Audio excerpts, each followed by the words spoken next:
The thing about Final Fantasy XIV lore is that it's the easiest part of the game to be a massive nerd about. They don't hide lore behind extreme trials or savage raids. You don't need to learn how to triple weave to finish a story. Which is good for me because I'm actually not very good at this game. But there's rare exception, and Endwalker has provided the biggest one I've ever seen. It turns out Eureka Orthos has a story that you only get by finishing it, meaning that lore is hidden behind a significant time investment, 100 floors of enemies, and bosses that I'm going to say are at least extreme level. Now because of that barrier, I can't find anyone talking about this. I think even most people into lore don't know this lore is going on. So today I'm performing a public service. I'm gonna do my best to give you the lore that nobody's talking about, and making sure we can all actually read it, even if we can't finish 100 floors. And yes, to do that, I needed to finish all 100 floors. Quick spoiler warning, we're talking about Eureka Orthos, as well as the Stormblood Eureka, and weirdly, a couple relic weapon storylines. Please give me a like and subscribe and all that. Share this around to people who haven't learned this particular story. And with that, let's get down to business. Before we get to anything about Eureka Orthos, let's quickly distinguish between the Eurekas. I made a whole video about the last time we went to a place called Eureka, so we're gonna go super brief on this. If you want more detail, that video already exists. The Eureka we went to in Stormblood was actually the Isle of Val, the home base of the students of Baldesion, Kral's people. It disappeared during A Realm Reborn's patches and came back phenomenally messed up etherically in Stormblood's patches. The expedition crew investigating the place called it Eureka, after an ancient, possibly mythical Allagan weapon vault. I just call this one Stormblood Eureka when I'm talking about this stuff. By sheer improbable chance, within Stormblood Eureka was an entirely different Eureka. It turns out the students of Baldesion were founded to guard a sealed primal of creation magic, called Eureka, after the ancient, possibly mythical Allagan weapon vault. The primal didn't do anything itself, but instead created weapons that are themselves primals and temper their wielders. The earliest and most notable of these would be Odin, or more specifically its sword Zantetsuken, meaning the primal Eureka dates back to at least the Third Astral Era, when Odin was sealed away by Lady Earth. In the final raid of Stormblood Eureka, the Baldesion arsenal, we found a few more of those weapon primals. There's the black and white spears that make its wielders Arten Owain. There's Odin's sibling sword Shin Zantetsuken, which makes its wielder Raiden. There's the Spear of Virtue that makes its wielder Absolute Virtue. And there's Proto Ozma, who raises more questions than it answers. In A Realm Reborn's patches, the Ascian Emerald tried to get her hands on the primal Eureka, and the students of Baldesion sacrificed themselves and their entire island to kill her and make sure it didn't fall into the wrong hands. Frankly, we still don't know how it came back. I suspect Proto-Ozma somehow. Is all of that important? Mainly for disambiguation purposes, because Eureka Orthos' lore is mostly disconnected from all of this. I just wanted to make sure we all know that there are 3 Eurekas, and they're all different. So to start talking about Eureka Orthos, we might as well introduce the initial pieces. First, a quick rundown of Ko Rabentar. Ko is a Makoti that, by chance, is sharing her body with the spirit of the Allagan Archmagus Noah that taught the original Unai and Doga. It's very amicable, don't worry, and they've got a fun dynamic where Ko's very reserved and Noah's very... not.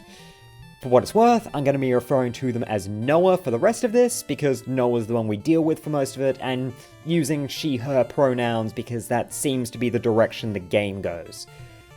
For most of the game, Ko and Noah actually served a very different role, serving as a repeatable quest to give people rewards for doing the Crystal Tower raids. These rewards were basically immediately obsolete come Heaven's Ward, so don't worry, you weren't missing anything. The devs loved this character though, so they wanted to reuse her. And in Endwalker they did.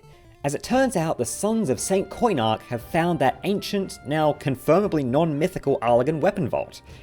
It turns out that it was beneath the Crystal Tower, but sealed in such a way that only members of the Allagan royal family could unlock access to it.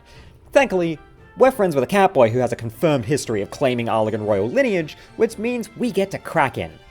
The place's official name seems to be Eureka Orthos, Orthos is basically Greek for correct, so the name could be read as the true Eureka. Our opening cutscene confirms that at least the first floor is in the weird green space beneath the Crystal Tower that the end of the twinning also takes place in. So it's entirely possible that the ironworks from Graha's future found all this shit in their own time. But with that, the story starts.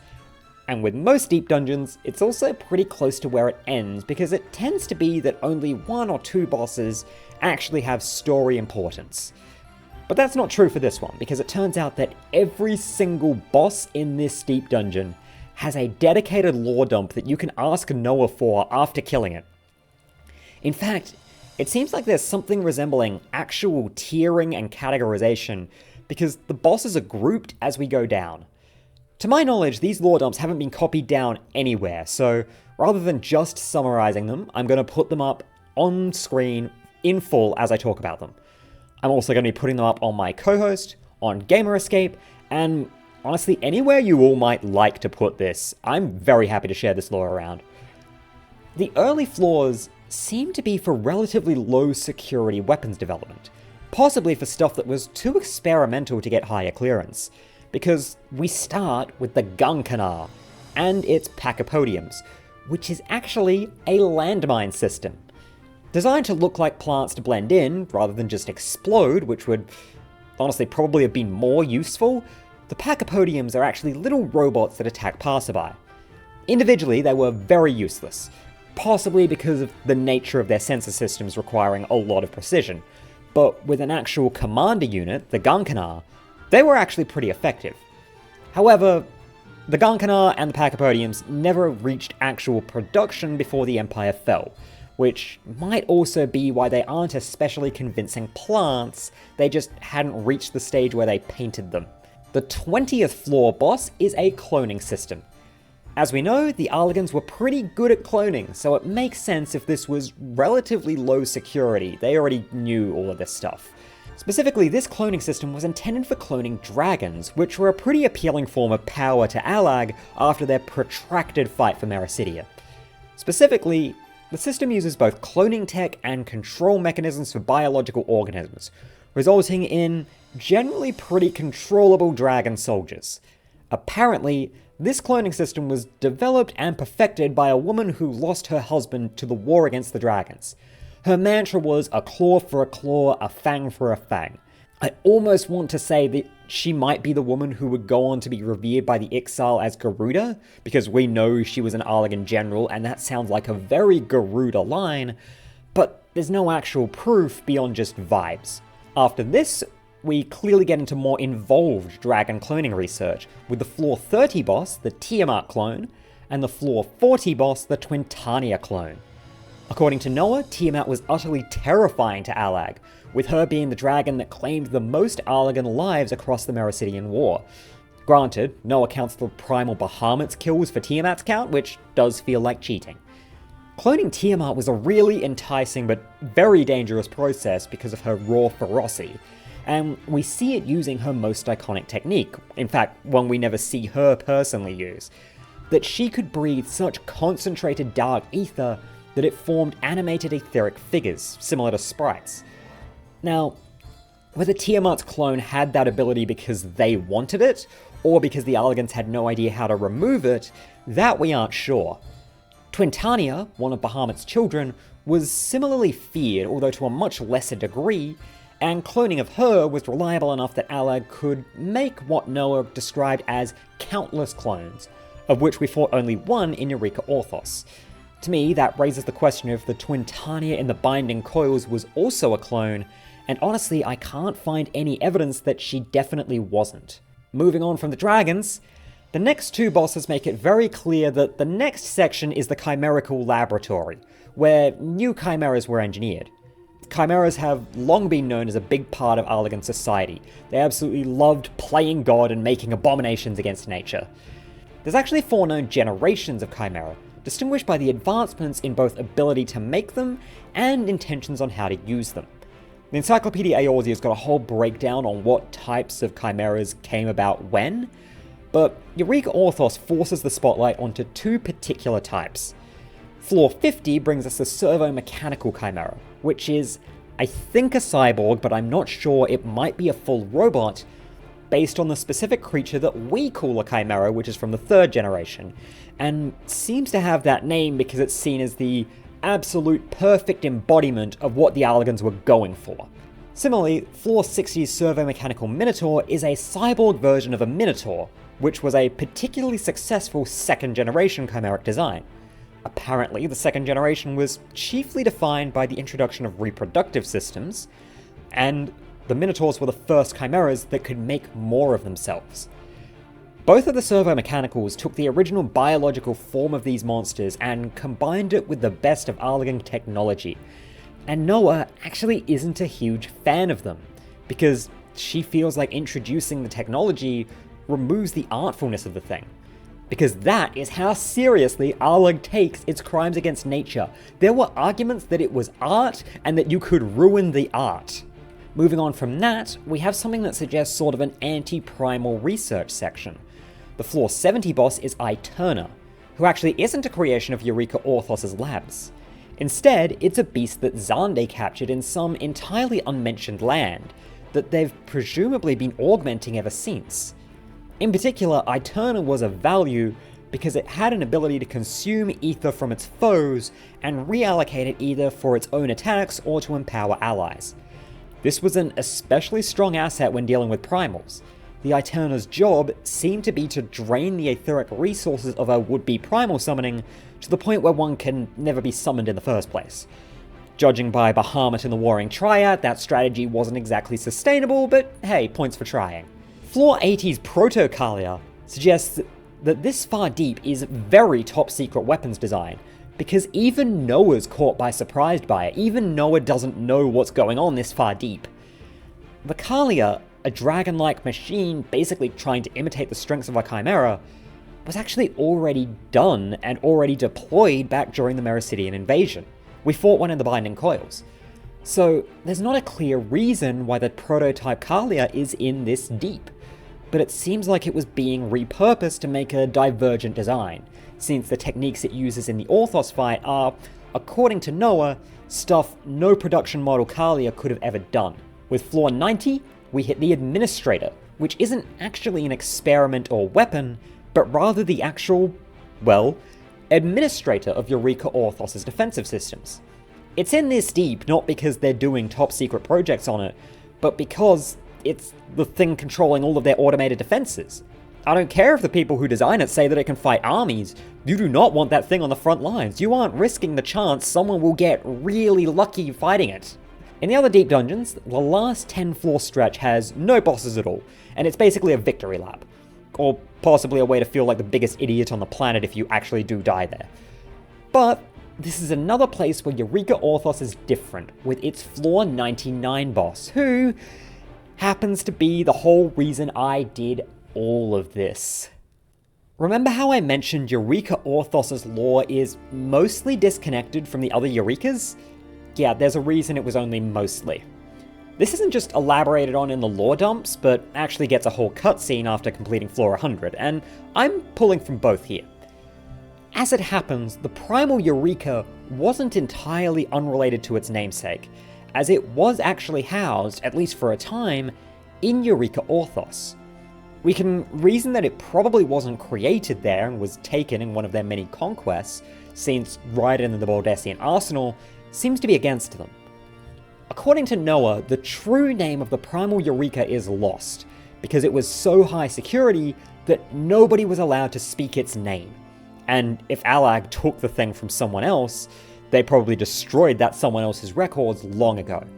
At some point before it got to Eureka Orthos, the Primal created a weapon so powerful that it drained ether veins completely, creating possibly the burn, or at least a situation much like it. However, we're pretty sure the burn was caused by Azizlar's launch. If that was any of the weapon primals we met that did that one, it was probably Proto-Ozma.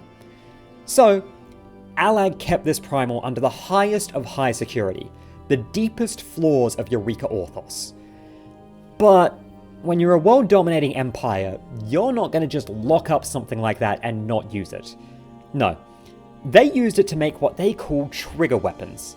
An otherwise damn near impossible to craft concept, all someone would have to do is hold up the weapon, and they'd get the power of a primal.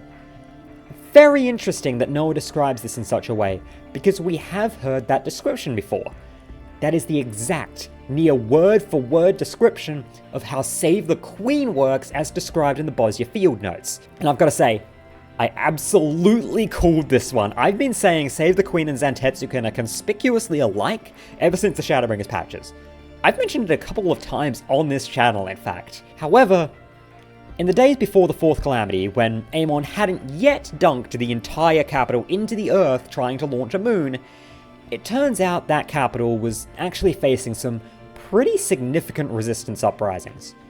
We'd heard of these before, but they seemed sort of distant. The fact they were literally on the doorstep of the Crystal Tower is news to us. And down in Eureka Orthos, they realized they couldn't possibly let anyone else touch the primal Eureka. So they engaged an emergency process to transport it far away. Even Noah doesn't actually know where. We know where it eventually turned up, but that's a hell of a lot later. None of that, as it happens, describes the Floor 99 boss. While Allag in some way or another lost most of their trigger weapons, only for them to turn up much later, they retained one in the bowels of Eureka Orthos: Excalibur. It turns out Excalibur had a very different job, and it was instead being used to check a bit of a difficult figure, and that would be Artorias, the king that united the entire continent of what's now Ilsabard under one nation, in the days slightly before Allag conquered most of the planet under Emperor Zande. Indeed, as Artorias' kingdom fell to Allag, he lived the rest of his life under the indignity of having to serve as a general in the army that conquered his people, and then suffered the even further indignity of, eventually, being one of the historical figures cloned by Amon as he perfected the process that he'd used to revive Zande. They tried to give Artorias a general role again, only to find out that he was an enormous critic of what they were doing. He never officially left his post, but he was apparently very close and very sympathetic with one of the rebel leaders, Phlegathon, who you might remember as that Labyrinth of the Ancients boss that keeps wiping greedy people in the Alliance Raid roulette. The risk of Artorias rebelling and joining the rebels was far too great, and eventually, Allag decided to swing one hell of a plan to bring him under heel. To assassinate him with a Eurekan weapon whose purpose was to, rather than turn the wielder into a primal, to turn its victim into one. He got stabbed through with Excalibur and got transformed into the form we fight, with his mind completely dominated by the weapon. He would go on to be the one to imprison Phlegathon, before evidently being sealed away in the depths of Eureka Orthos. I know, right? They had backstory for an A Realm Reborn boss and an obscure Stormblood side content figure behind doing 100 floors of an Endwalker Deep dungeon. And I'll tell you right now, it's not easy. I think Excalibur is a harder boss than any extreme I've fought, and several of those bosses before him are no slouches. And it gets crazier, because I'll tell you right now, this isn't even the most obscure piece of lore in here, because some of you are probably aware. We've heard of Excalibur before. The Zodiac Braves weapons, the final forms of the A Realm Reborn relic weapons, are recreations of weapons of legend from eras past. A couple of job quests actually have touched on their respective relics before.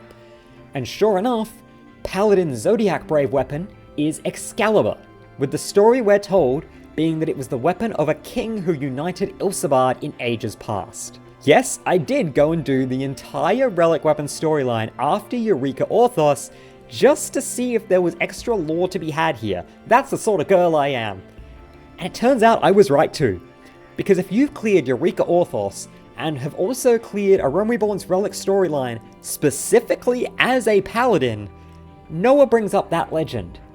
She suggests that history cleansed the story of its horrific elements over time, either to highlight Artorias' glory days over his dark ending, or to just hide that really horrible part. But maybe that's applying too much agency to thousands of years of retelling a story. After all, we've already seen that level of mythologizing turn the story of an Arlagan general and maybe cloning machine maker into a furious bird woman. So there we have it. Now you know the hardest story in the game to complete, including the most esoteric optional dialogue I have ever seen. There's a little bit more. Ko and Noah have a whole scene where Ko refuses to let Noah leave her, but, well, I find that very difficult to know the appropriate weight to give it. I don't want this video to be the only source of all this, so while I'd love for all of you to share this around and talk about it in the comments, the description has the places where I transcribe all of Noah's boss info dumps. Thank you all so much for watching, and learning one of the most obscure stories in the game with me. And remember, if an A Realm Reborn relic weapon can get a new story, then no part of this game's world is counted out. Every part of its story could get follow-up.